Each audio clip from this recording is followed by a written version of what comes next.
All right. So first back to basics after a 2 week hiatus. It's good to be back. Just had a lot of travel, had a lot of good meetings and success in certain things, like the great collaboration I thought was a very big success. A lot of takeaways from that, and already thinking about next year, what we can do to implement that, make it grow, and even more exciting. Thank you, thank you. Yeah, it was great. A lot of good presenters, including Mr. Garcia with his whole lifey IBC opportunity. Appreciate you, my friend. Great job from the surveys I'm getting so far. They said good things about you. So the money I sent people to give bad reviews has not come through yet, but soon enough. Soon enough. But um, but all joking aside, as I mentioned, it's I've spent a lot of time traveling over the last couple months, so it's good to kind of recenter, refocus, and get back at it. As we all know, the idea for the back to basics is the idea of what can you do, or what do you need help with? What do you guys want to talk about? I can talk about some canned stuff as always, but I always like to throw it out to everybody first to see if there is something on the minds of everybody that I can dive into and we can all partner together and, go through it, ask some engaging questions. Or if you want me to just kind of go through some stuff, I can do that too. So I will pause for a second, and the floor is yours. And I would love to hear if anything. If not, Yeah, I have a question. yeah, So basically, one other guy who came in today, bringing in say, "Hey, I got an IUL from some other agent illustration, yep, which has the distributions after 65, which is a guarantee until I die." And when I looked at it, it is like PFA's product, something yep, specific to PFA. hmm So there is a lifetime income benefit rider associated with it. I understood that the way it's working, but then is there anything that we can do with the products that we have with the same yep, rider? yep. So PFA, if those of you who don't know, it's a multi-level marketing group, predominantly Asian, for the most part. It just seems to be the way they are. Nothing wrong with that, but they sell exclusively National Life Group. So, National Life Group, we all have great company, good options, as long as you pick the right options. As we all know, the disclaimer that I always have with IULs is simply that illustrations prove that ink sticks to paper. You have to make sure that you pick the right things that are best for the client and not what the carrier thinks is best for the client because they're spreadsheeting to get to the top of the chart. Now, yeah, exactly, Michael. We can improve it. Now, the thing is that what they're basing it off of, and let me actually get into my National Life Group software here, so bear with me one sec. Um, what they're using is a guaranteed income rider. And believe it or not, when I was at AIG, we always came across the guaranteed income rider and basically matched it or competed with it, but didn't quite beat it. Okay. So Okay. what you'll find is like if we go to the illustrations for life insurance, that's new. So let's say for example's sake, supplemental retirement, and we'll do the flex life. So we'll just say here we're going to do loans only, do it the way that most people would normally do it, age 40, and then we'll go to Yep, 40, we'll say preferred or elite because most people like to illustrate that. I have a fundamental problem with that too. I mean, we should be doing field underwriting, but I'll I'll I'll temper my expectations for right now. Let's say 20 years, we'll run an increasing option. We're going to put someone in. I'm going to put in, let's say, $10,000 a year from years 1 to 20 to match the increasing for 20 years. And then we'll do a face reduction, because once again, that's typically what they do in the industry. Distribution mode. So let's see. I've got some funky things in here, but it's all grayed out, so I can't touch it. Let's see. Loan repayment, I don't want any of that. Let me just check first to see what this is gonna do. I usually do them all in WinFlex. So, okay. So we've got, oh, okay. They're doing a real funky design. So because of the way that I set it up in the first place with supplemental retirement, it's adding a whole new flavor to it. So you know what? I'm just gonna do it the old school way. Sorry, guys. I'm gonna go back and start fresh and do illustration. Not even gonna mess with that stuff. All right, Flex Life, 40-year-old elite.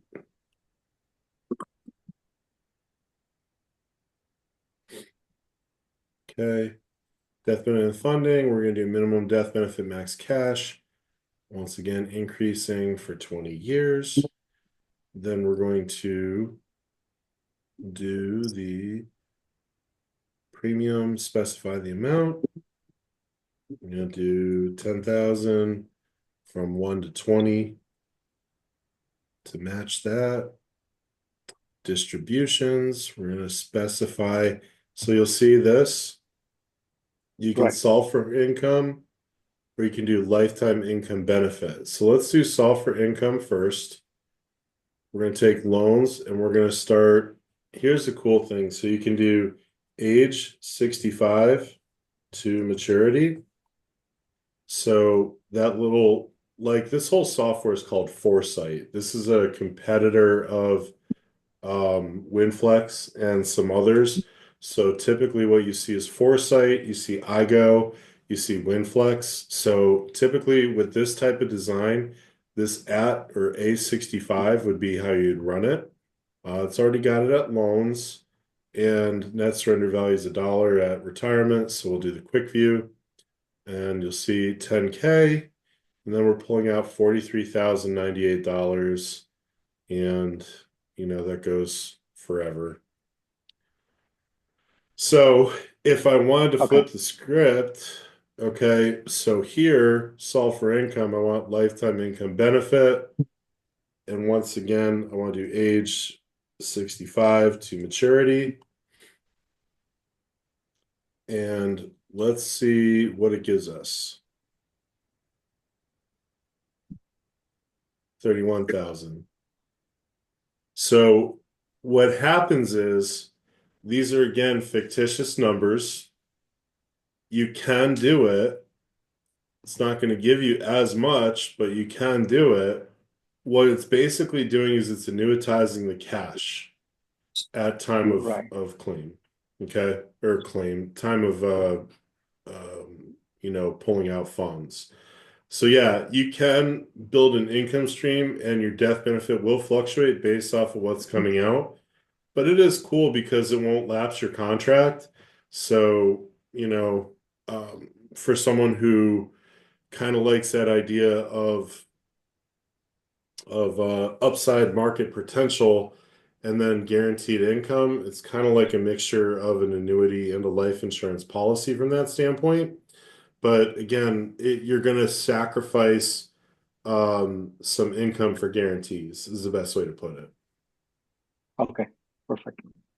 Thanks Yeah. for So we can sell it too.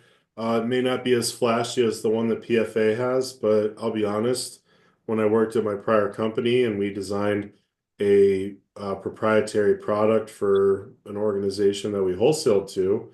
Um, we put in a product that wasn't really better. It was just on the same chassis, but it had a couple extra bells and whistles.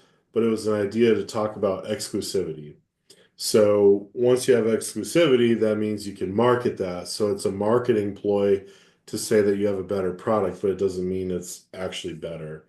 Um, so it's a toss up. Okay. But yeah, so if you have it in here, and let's see.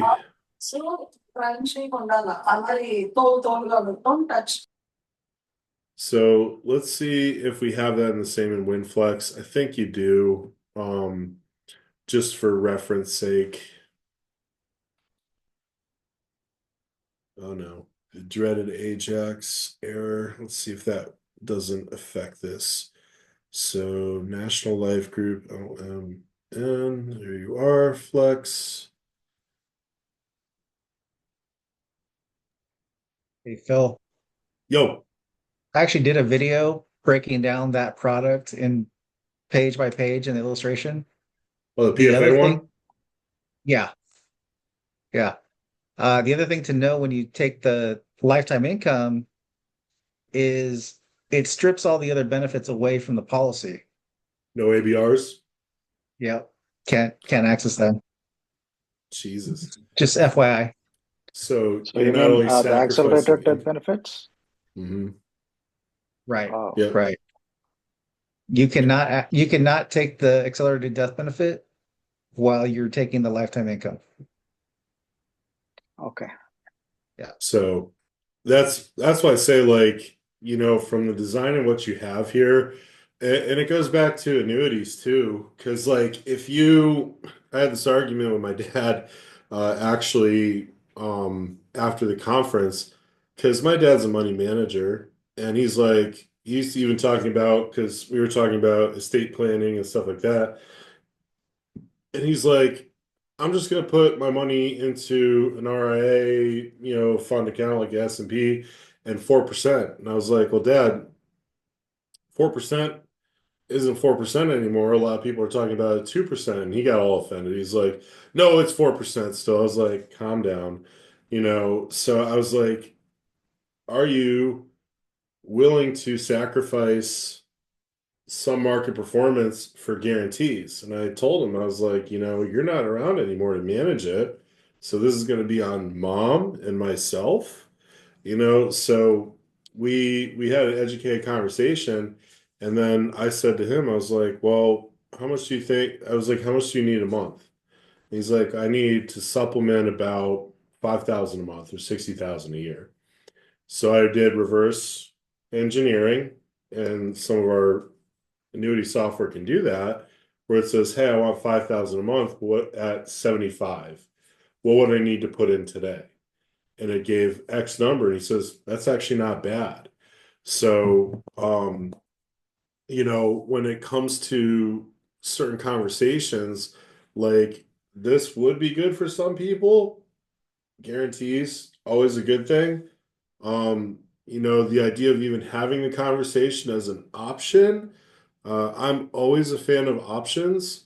So it does play a key part in understanding. But again, I always like to make sure that people are aware that, this pace setter that they always put 100% in is like a dog with fleas. So it hasn't performed well. And I keep referencing and going back to the fact that I would highly, highly, highly recommend using the S&P, which is at 9.25%. Now, some carriers have higher, quite a few do. So we talk like, yeah, we talk like some carriers have 11.5%. Um, NLG historically has apples to apples, especially in the S&P world, a lower um, valued benefit than some of its competitors too. So if someone is flashing that type of option, it's a good thing, but then I would go back to him and say, well, what are you really planning on doing with this? Is it death benefit focus is a tax-free income. Do you want to maximize the tax-free income, or do you want to have a 50-50, like some guarantees or some not? Because guess what? We can do a couple other things too. I mean, we can do that option. You can move it all to an annuity if you figure at that time you want to move it for higher income opportunities. An annuity should pay out more. Um, Even though there is some tax to doing that, the fact of the matter is you don't have a drag on the cost of insurance. So there's just different ways to kind of position the conversation. The hardest part that a lot of us run into from an experience standpoint is how to ask the right questions. So if someone came to me and said, why, they said, here, beat this product. I'd say, well, what do you like so much about this product? Are you okay sacrificing higher income for guarantees? If you like that, that's fine. We have a solution, but did you know that there's going to be a drag on that? And it's also, this isn't the guaranteed number. If the market performance, which, like Michael said, the pace setters had a negative performance since inception, is the consistent, then it's all dictated based on the cash value. So, do you think that this is gospel, or do you think we should look at something different? Maybe you can offer a different carrier with a lower rate of return that could give you something very similar or better with some, buffer in between. So really it always goes back to asking the right questions. And the one thing I would always say is that as you talk to customers, the only thing they know is what they were told by the salesperson. So when you're talking to someone, you want to make sure you're asking questions, because when you ask the questions, then they're coming up with the responses and the answers. So if I was pontificating, and Jay, you know this, a lot of people, I'll just say in certain communities, often push product and rate of returns, right? You can tell me if I'm wrong.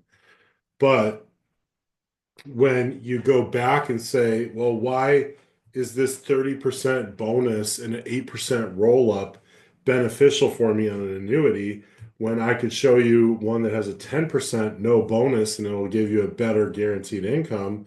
There's stuff like that that you have to just kind of go back and say, what is it that attracted you about this? Do you know X? Do you know Y? And then all of a sudden, you sound more like the expert versus a salesperson, and then people want to work with experts.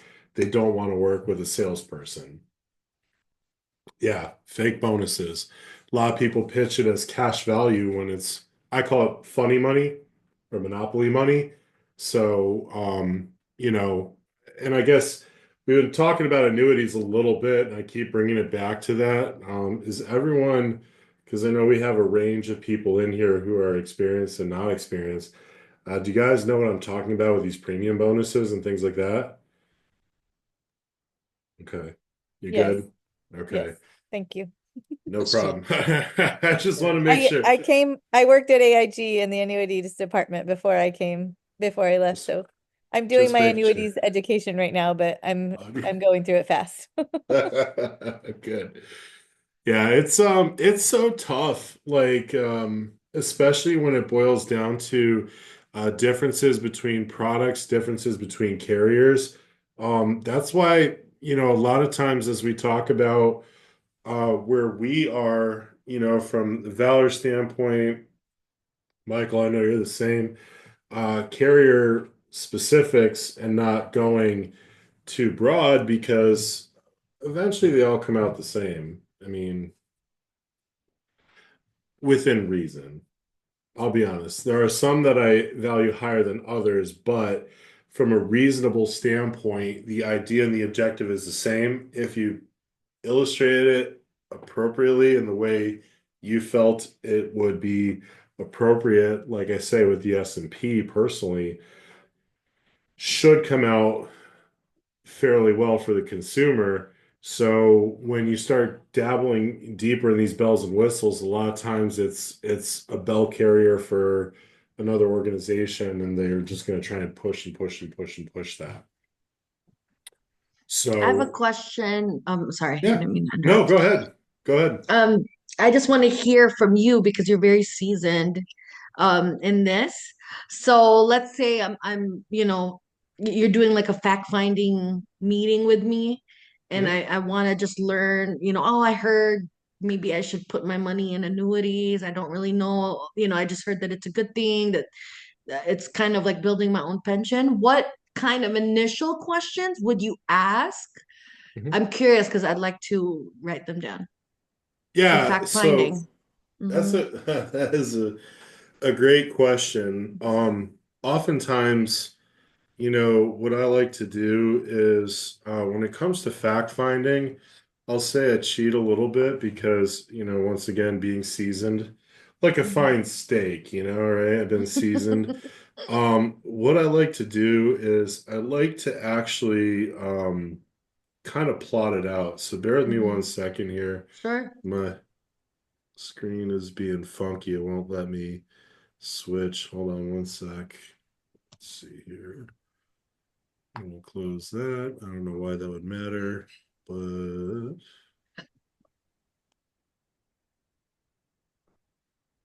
hmm.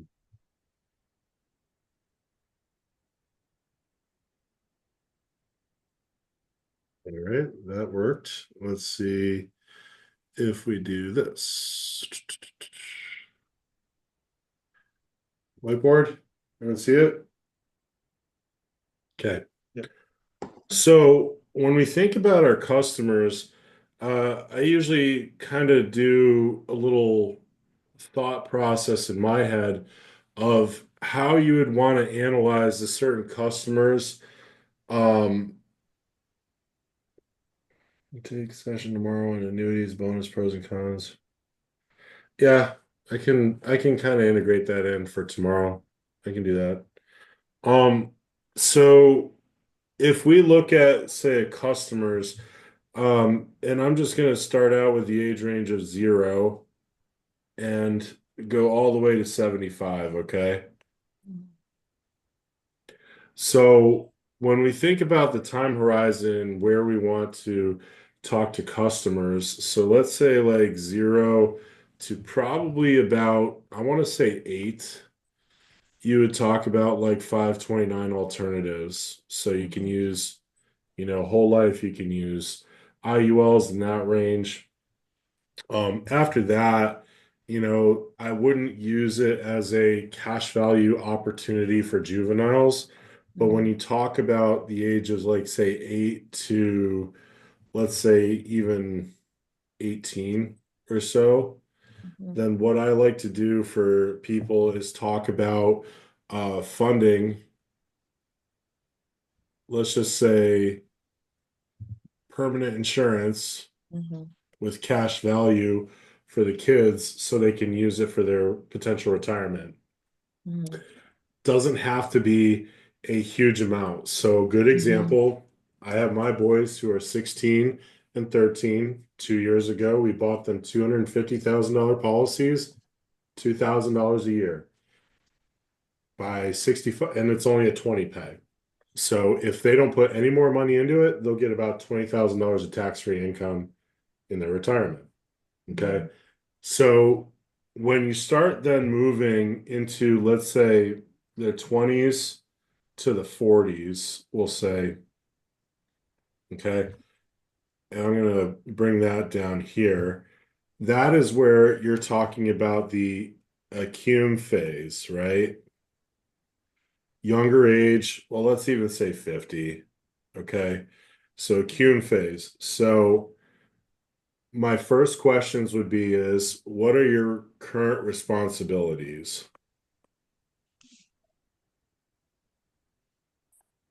How many times have you talked to clients who have looked on TikTok and heard about putting $50 away into a policy and having $1 million at retirement? It's horrible talking to those people. Ah, I'm almost like, never mind. yeah, yeah. So that's why I say it's like, I end it real quick. yeah. It's like, would you want to give your spouse $50,000 in death Mhm. benefit, or would you give them $1 million in term? Mhm. So we have to figure out what the responsibilities are.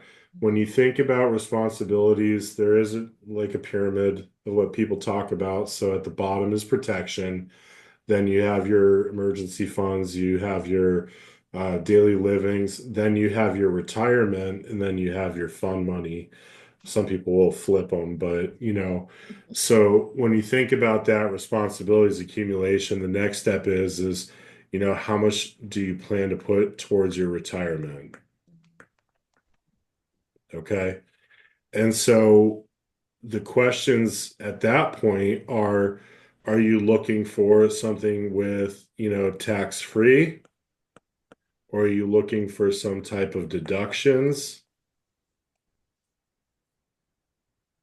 And then the question then comes into, employer based. Do you have anything at your employer?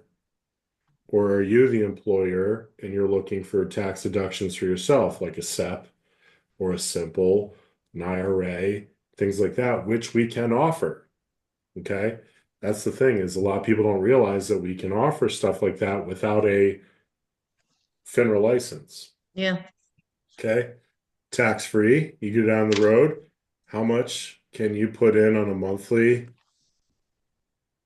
or annual basis towards your retirement? And if they say, you know, $50 a month, then do a Roth. If they say, $1,000 a month,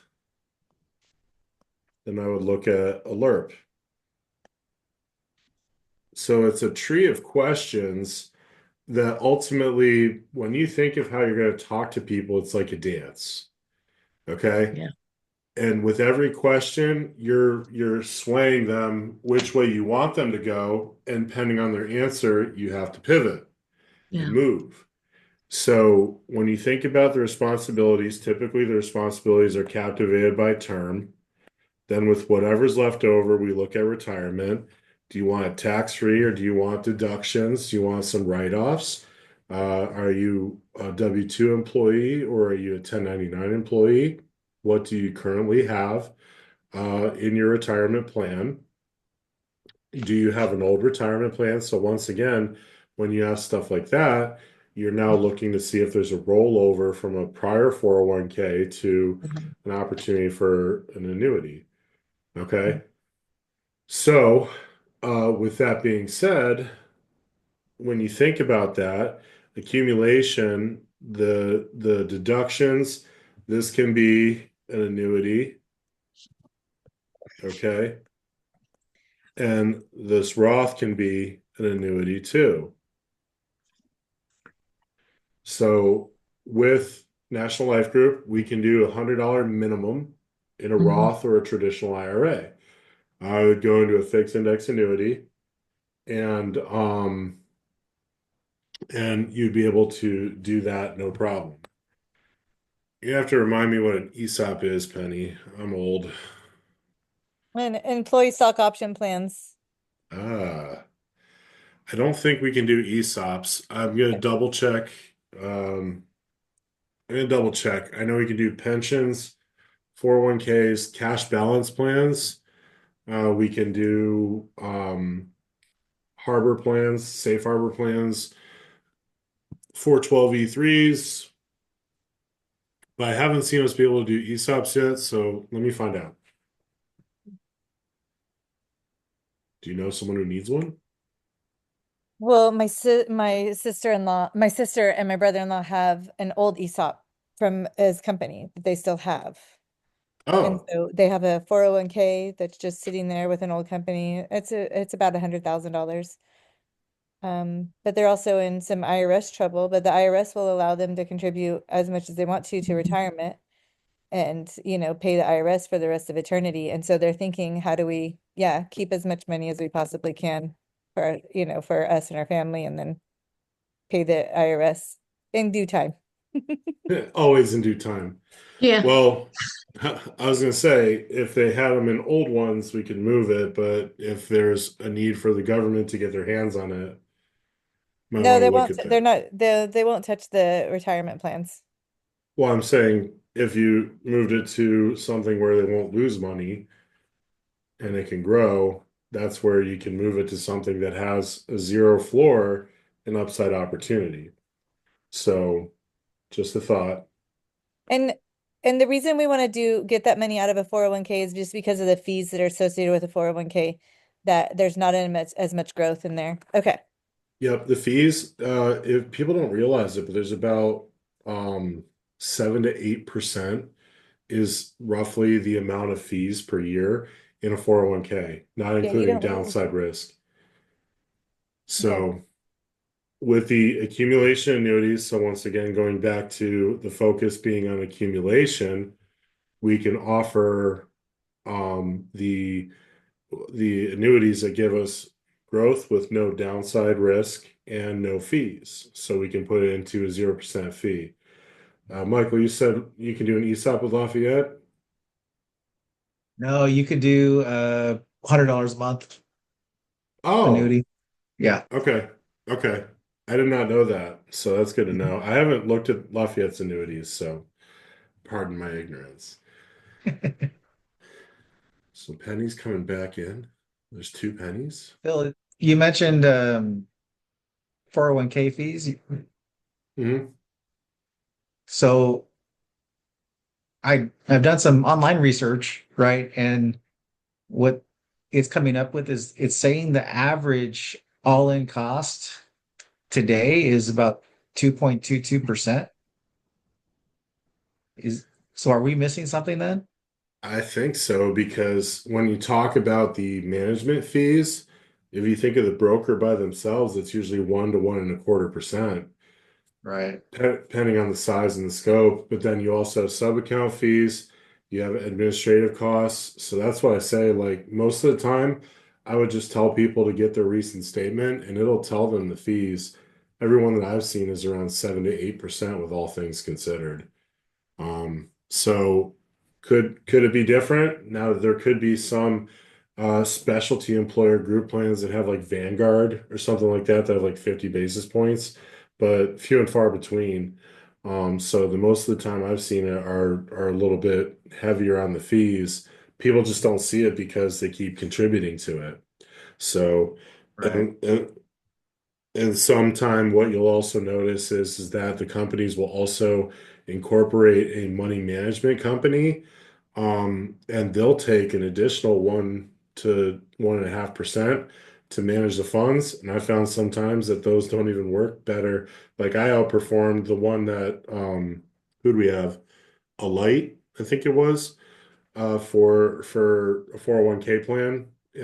Ironically, AIG originally had Transamerica when I first came as their 401k company. Really weird. And then it went to Alight after, and they came out with those stupid plans. So again, So I'm not. Phil, Yeah, with those kind of fees, even with 100% match, how can you encourage somebody to put money there? that's a great question. Because where you have the benefit of the 401k, even with those fees, the benefit is that you can still put away 23,500. But if you're like most of society who only puts in the match, they're usually around 7 grand or something like that. I'd rather put into an IRA because you can put in better options. So, kind of going back to the fact finding and the conversation with the customer, how much are you truly putting into that plan? Calculate the Yeah. fees, figure out if the gross is worth the grief. But for me, when I worked at AIG, they canceled our pensions because they got out of the pension deal, and they gave us 3% in our 401ks for free. Then on top of that, they gave us a 6% match, so I could hit the max with just a fraction. But if you can't hit that 23.5, then you want to seriously consider what options you have in an IRA first because you have freedom to put in more things. REITs, ETFs, stocks, mutual funds, whatever, and have a much better outcome than you would sticking it into an employer plan, to say the least. So Yeah. kind of goes back I, to the question of what would you do? I created a chart starting in year 2000. I haven't updated it, so it ends in 2022. Okay. And that 2% fee cost opportunity cost wise is 62.5% of the growth. So I can't even imagine a 3 or 4% Yeah, it's fee. painful. It's Yeah. painful. So that's why I You're say, not, like, go ahead. so yeah, I can't even imagine putting money there at any higher fee than that at all. Yeah, it can get grossly overpriced. So that's why I Yeah. say, like, a lot of people just don't understand that because, again, and I'll tell you a funny story of 401ks. I put money into a 401k when I first started working, not because, I thought it was the right thing to do. It's because my dad told me to. I had no idea, So he had gone through a lot, the 80s, 90s, high interest rates, all the other stuff, when the whole idea of the 401k was supposed to be this magical thing that saves people and tax deductions and all this other stuff. But, in the grand scheme of things, I just started putting money into a 401k because he told me to. And now getting to the point where I'm at now, you know, yeah, there's still some tax deduction opportunities when you are a W-2 employee, and you may need that. So if you're at like the $200,000 mark AGI, it can be a big deal. But, for the grand scheme of things, not a lot of people are hitting that number. So, and if they are, a lot of them are usually entrepreneurs or doctors, and they have other things that they gotta find money to put into for stuff like that. But for Johnny Everyman, he doesn't realize, or she doesn't realize, the additional options that are out there. So that's why our job is so important. Um, so so that's kind of the accumulation side. I'll just kind of extend 70 to 75, but what I'll do is I'll put it over here. And this is more of the income side and protection. And I know I put protection under here as responsibilities, but it's a different type of protection. So first and foremost, people in their 50s to 75, they probably have a better set idea of where they're going and what they need to do. So when you think about this at the earlier stage of like 50, you're going to have a situation where you're going to ask some questions. For example's sake, someone says, "Hey, I got this old 401k." Let's say, "Okay, let me ask you a question. What's the objective of this money? It's for retirement. Okay. Do you care more about guaranteed income, or do you care right now more about accumulation and opportunity?"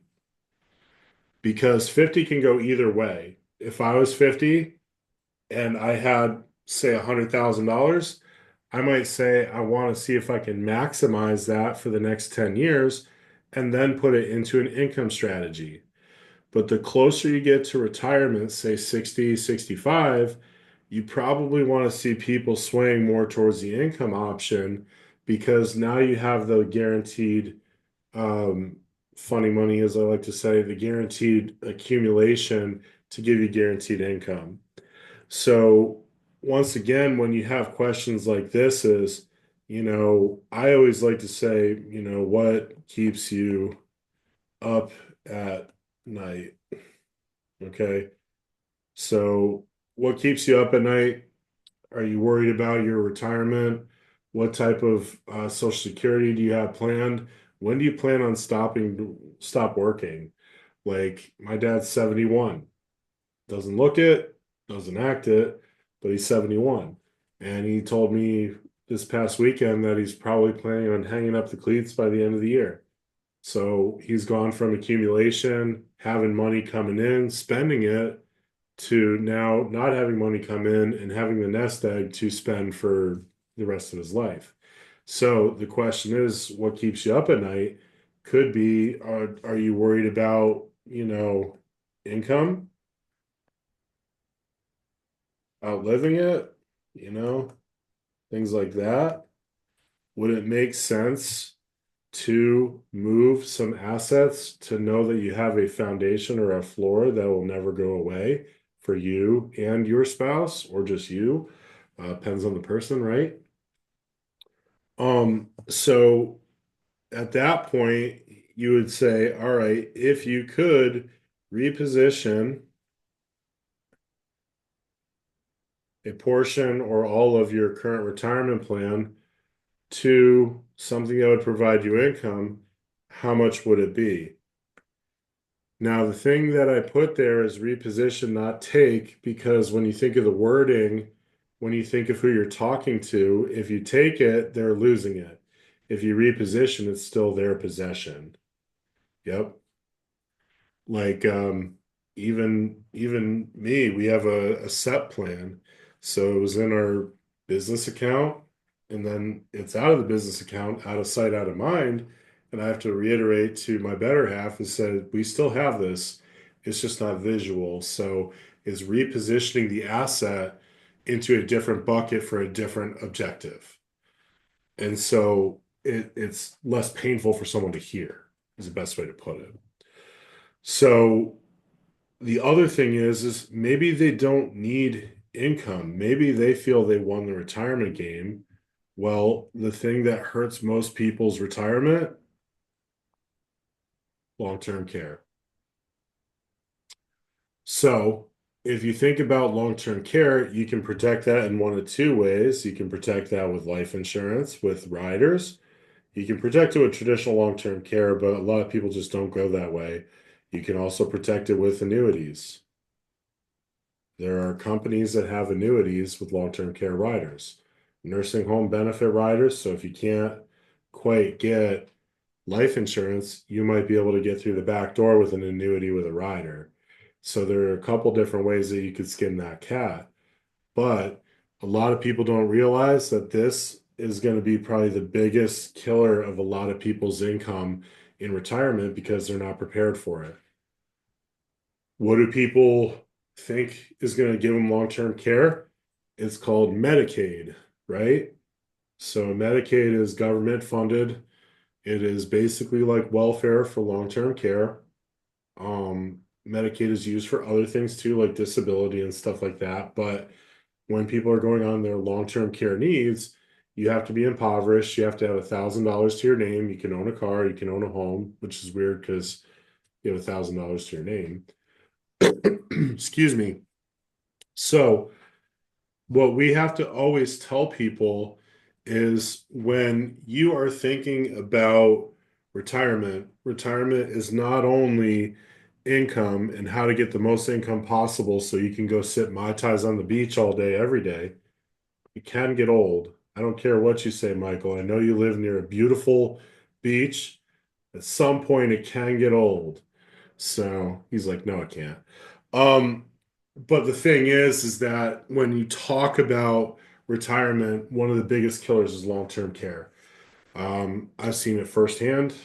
My grandfather had a single pension, not a dual pension, a single pension, and he didn't believe in life insurance. And when he used all of his assets for his long-term care, my grandmother was right behind him, and she had some of the same issues. She went into Medicaid and basically ended up with the worst possible care.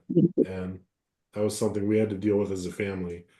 Um, Creates a family dynamic you don't want to see, creates a situation where a lot of people become very contentious with each other. You know, my mom and my grandmother had a bad falling out, if you will, said some bad things, and unfortunately, those were the last things she said to her. And so you always think about stuff like that. It's not always we're trying to just take money and put it places. We there is a purpose for it, especially in the protection space. So if someone won the retirement game, and I'll give you a good example. Um, I talked to a guy who had $30 million in net worth. Okay. So I said to him, I was like, all right, we'll do the estate planning, this and that. He's like, nah, I don't want to do that. I said, okay, well, congratulations, on your estate taxes. I didn't say that, but that's what I was thinking. I said, all right, well, what's your long-term care goals? He says, well, that's funny you say that. I have self-funding. I put $400,000 into a bank account, and when I need long-term care, I've got the money. I said, great. Well, let me ask you a question. If I could give you that same $400,000 and you could pay pennies on the dollar for it, would you be interested? So go on. So we looked at a life insurance policy with a long-term care rider or chronic illness, whatever, that gave a total benefit of 400,000. The single pay was 150K. So what did we essentially do? We bought the same amount of benefit for pennies on the dollar and basically put 250K back into his pocket. So It's so good. even the high net worth still have issues. They just don't know what they don't know. Mhm. So a lot of times, even Johanna, when you're talking to someone in the beginning, your value proposition right off the bat can lead to the conversation. So if I said to you, Johanna, nice to meet you. My Mhm. name's Philip Bresch. I've been in the financial services industry for 18 years. Mhm. And my goal for you is to protect you while you work. Mhm. Make sure you get to the retirement you deserve rather than the one the government's going to give you. Ultimately, we're going to help you make enough money where you can enjoy yourself. But then let's be honest, you can't put a U-Haul in the back of that casket. So we want to make sure that once you've made too much money, we can legally and ethically hide it from Uncle Sam and pass on as much to the next generation as possible. Mhm. That's my goal. So in all of that, I didn't say insurance, but we have to protect you while you're working, Mhm. and we're going to analyze what you're doing for your retirement currently to see what we can do to help improve and grow it, whether it's tax-free income, tax-deferred income, guaranteed income, depending on your age and your financial tolerance, that all matters. And then from that standpoint, let's say you won the retirement game, we have ways to help protect your assets and pass them on the best way possible. So all of that is your elevator pitch. I've got Mhm. my own, everyone's got their own. So I try and make it as sticky as possible for people to then ask me questions so Correct. then I can go back to them. Thank you so much for that. I wanted to get in your head and what you asked. So I recently did for a friend of mine, um as part of her training, Mhm. with financial advisors, very fancy. And I'm like, their fact finding is very not, it's nothing. I know. It wasn't anything like special. And that's why when us talking and I said, you know what, let me see. And that's what I was telling her, man, we don't do anything different. So Yeah. The funny way, I they're not more mean, special. They are not more special than us, is what I'm trying to say. they're not. And I Mhm. mean, let's be honest.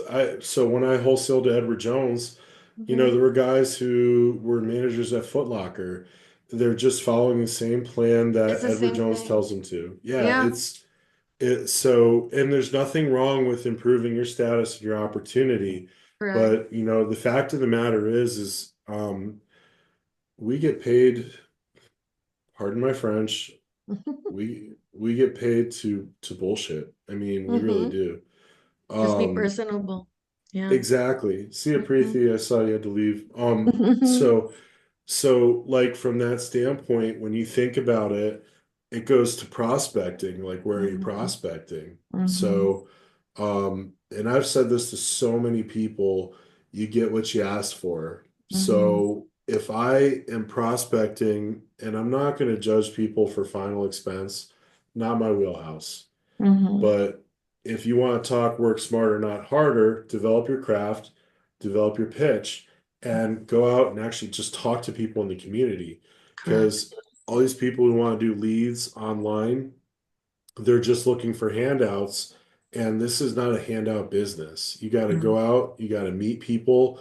My buddy Nikhil, every time he goes on a freaking plane, he meets someone new. He's like, "Yeah, I just met Mhm. this influencer online. He's a chef and this and that." And then he starts doing stuff with that. It's like plans for them. He met a going to Texas this past weekend. He met a roofer who's got 300 employees and all this other stuff. So you surround Okay. yourself with the people you want to associate Yeah. with, Yeah. and you elevate your game. Yeah. So that's the big Thank you thing. for that.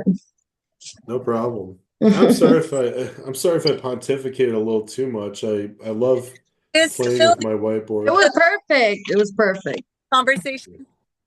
Is that Penny? Do they Yeah. resist the long-term care conversation? How do you transition from hunky dory, we're saving for retirement, and maybe you're going to be in a nursing home someday? Great question. So Penny, I'll fire it back at you. Do you know anyone who's gone into long-term care or needed long-term care? I'm sure I do. Not anybody close to me. I don't have any of those stories that you have. Oh, you don't? God bless you. I, Well, I mean, in your 20s, I can respect that, but when you get to my age in the 40s, you start to get those stories. I'm 46. Shut up. Yeah. Shut up. So the more you talk to people, Yeah. especially if you're talking to the echelon of, mid 50s Yeah. and up, you're gonna run into that conversation more. Yeah. Like my mom literally took over for my grandmother's care because she didn't trust the people who was, helping her. So a lot of stuff, a lot of Yeah. drama with it. And honestly, you can use my story if you want. I know someone who Yeah. Well, lost a my family dynamic. parents are older. They don't need long-term care yet, but Yeah. they don't have any money. They'll be in that same boat. So we're So, we're either gonna switch them around between the kids or they'll be on Medicaid. So well, even so, the interesting thing is there are some states who are recovering Medicaid. So, yeah. like here, estate recovery states, some will recover from their kids. Pennsylvania was the first one to recover it. So if you use too much, they're gonna come for it from the kids. So the idea is that it's our job, and it's our job to tell people it's their job to listen or not. Almost like when I was a manager and I would tell people, hey, you can't do this, you can't do that. They still did it. I had to fire them. And I felt so bad the first time I actually fired someone, but I literally got the best advice I ever got. You didn't fire them, they fired themselves, That's right. Yeah. you know? Well, So yeah, I know. I Sometimes had somebody buy long-term care insurance, the regular kind of insurance, as opposed to doing this. they can do that too. We have carriers for that, and um, you can actually do that too. So, for example's sake, I got the WinFlex up here, where if you go in, you should have, or you will have, Mutual of Omaha. I know sore subject right now, but there is United of Omaha in here too. So United of Omaha is the health side where you have Mutual Care Solutions LTC. Okay. So if you wanted to run quotes, 60-year-old, you can say partner are both applying. You could say partner and one is applying. So I'll ask a quick question because you guys are all smart, so you probably answer it quick. Why would they ask the question of partner and only one applying? Anyone know? No one It's only knows covering that. one. Wow. Michael, I thought you failed Crazy. me. You failed me. So, I all failed right, you. you failed me. So there's a discount even if you're married and only applying for one. Why? Because if I feel rash, become sick or injured, and I can't take care of myself, the first place I go is not a long-term care facility, it's my wife. So they provide a discount up front, even if only one person is buying it, because they know that the spouse is probably going to take care of them first. And Penny, if you want a fun question to ask someone or someone's, again, we want to make sure that they've won the retirement game already before you start diving into long-term care. Ask them, can you lift your spouse out of bed? Can your spouse lift you out of bed? Because if they can't, and there's some type of issue, guess what? They need help, and you can't give it to them. So what are you going to do? What's your plan? We don't know. So for example's sake, though, let's say for example's sake, we're going to run a regular long-term care plan and we're going to run it on the female, 60 years old, rate class preferred, Tennessee, because no one in Alabama is preferred. I'm just kidding. I'm kidding. So the way that they look at this is they look at you're solving for premium for your monthly benefit. Now, folks, I will give you a little cheat sheet of mine, genworth.com/cost of care. I'll even put this in the chat for you. If you want to analyze how much the cost of care is in your location, let's say Huntington Beach. I know I butchered the way it's spelled, but let's say right now, a private room is $13,000. Sweet mother of God. Homemaker services, 7,000. This is really good. Yeah. Yep. So let's You want look at to good. you want a story, Phil? Yeah, I do. I love stories. So this is near and dear. My grandma was put in a nursing home. They raised the prices, and my dad decided he couldn't afford to pay anymore. So he moved, it's his mom. He moved her in. They cannot leave the house. They don't even pay for care. I think they Wow. get somebody that comes like once a week or something. But Wow. they cannot both leave the house together. Wow. Yeah. And Wow. That's hard, right? Yeah. and he's wiping her butt, cleaning her up. And guess Mm. what, Yep. Phil? Hmm. The man will still not buy long-term care. Dang. The old school guys are hard. I tell you, I told my dad, I said, you better get a policy because I'm not wiping your ass. He's Right. like, your wife will do it. And my wife's like, yes, I will. I was like, no. Oh, old Gosh. man butt. Well, here's So, a story. Here's a quick story of my dad. He's a preacher. mm, He passed away in 2023.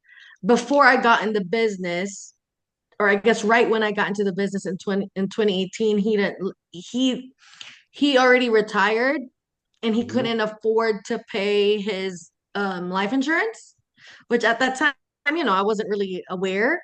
So he mm. he just let it lapse, and he had 1.2 million in coverage, and then he dies in 2023.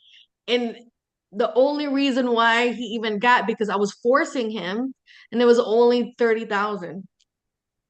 And of course, by that time he's already in his 70s, so we're all chipping in because it's like $500. My gosh. My It's like gosh. 500 bucks a month with the same 500 that he already had for so many years. And I told him, Dad, if you just told the siblings, we could have paid for it because that's my money. I was so mad at him. I would have paid for it to be part of that as well. Teamwork makes the Yeah. dream work. So, And man, actually, I'm so that's what I sorry. do when I speak to adult children, and their parents are already aging. A Yep. lot of people don't realize that either, or they just don't think about it.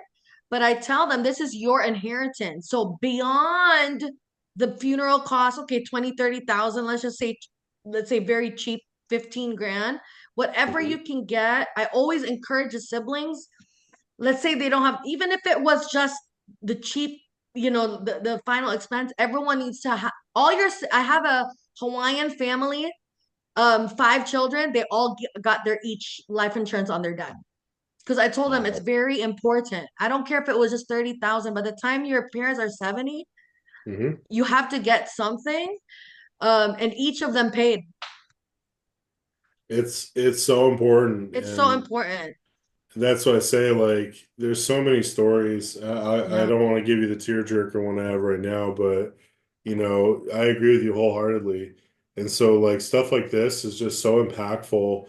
Like, even so, like, if we looked at this, kind of taking this into consideration, I always like showing the future costs. So if you're talking to a 50-year-old, it's really 30 years from now that they'll probably need it, and the inflation's just bananas. Hopefully, it won't really do that, but I would use this website all the time to help people understand what can happen. So a lot of times you'll see like a monthly benefit of 10K. That's usually the way people do it. And the benefit multiplier, they talk about 3 years. Anyone know why they use 3 years? Used to be lifetime. Average. Yeah, it used to be lifetime, and then Genworth lost their shirt over that one. So they looked at the average. If you look at men going into a nursing home, if you don't count the people who die in the first year, then it's about 2 years or 1.8 years. But most of the time, men don't even last past the first year. It's actually 9 months in the nursing home. Women last longer. So 3 years, 4 years, sometimes five. So elimination period, 90 days. Why is that important? Well, Medicare, not CAID, Medicare will cover the first 120 with skilled nursing care. Okay. Inflation protection. A lot of people don't realize this, but there's a thing called partnership with long-term care. So if you're not familiar with that, the idea, think of it like a giant shield. Okay. Whatever total benefit I'm going to get from this, so this would be 36 months at 10,000 or 360,000 ish. Let's just say 360 before I do the math, because I know it's 12 months. But let's say it's 360,000. Whatever the total benefit is, as long as I have compounding on it, then if I have cash value, like in a brokerage account or whatever, I can keep that much even if I go on Medicaid. So if I outuse all of my assets from this benefit, because I had a partnership product, which is basically compounding, then it allows me to keep whatever my benefit base is in this long-term care policy. So I'll show you in a second. I'm also going to do this. I'm going to copy this and I'm going to do a mail with the exact same. And for once, I'll give you the answer because we're already in what I call overtime. We've already hit over an hour. But if you'll see, for once, men are actually cheaper than women for the same benefit by a country mile. Sweet Jesus. And I already gave you Because the we reason don't live why. as long. Exactly. So oftentimes, Damn. if I know, Sorry. well, I mean, there's two trains of thought. It depends on who you talk to. So when I would do this presentation or something along these lines for people, I would tell people both answers.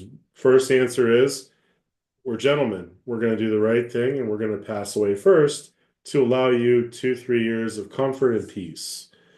But for the men in the room, I always say we're just enjoying our retirement a little early for our own peace and quiet. So, however you want to take it. But so we'll open up one, and these illustrations are not illustrious or anything. They're just this. It literally is just this. So you'll see yeah, I was right, 360,000. So yeah, so if I went through all 360,000 of this long-term care benefit, then I had to go on Medicaid. Remember, to be on Medicaid, you have to be impoverished, $1,000 to your name, car, house, whatever. Well, I could have $361,000 in my bank account because I tried, and my policy is partnership approved, which is I don't think it says it on here, but as long as you have a form of compounding growth, then you're considered partnership. Oh yeah, partnership qualified, yes. So if I use it all and then go on Medicaid, I'm that, 5% that actually goes longer, then you have the opportunity. So that's some of the stuff that people see with long-term care. Some people do value this more. From the cost standpoint, you'll see here that it's, 677.59. And if you look at that, you compare it with, say, an IUL with a long-term care rider. I say IUL for this matter because usually it's a little cheaper.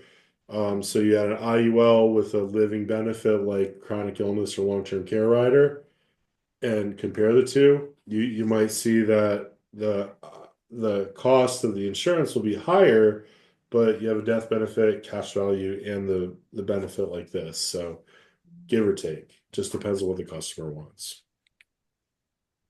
Awesome. So Thank you. Thank you. no problem. I know we kind of jumped on a few different topics, and we're a little bit over. Does anyone have any questions, comments, raw outbursts of emotion? Not by me. That was, thank you so much. All right, so we're back at it every Wednesday, 8 p.m. Central. We call it Back to Basics. So this is just kind of a, run and gun session. Tomorrow we're gonna do our normal sessions, 4 o'clock Central. More regimented. I don't want to say lecture because I hate using that word, but tomorrow we're going to do a recap on the great collaboration, some of the stuff we learned, takeaways, and things like that. But yeah, this is we're back at it, so I don't see this changing anytime soon.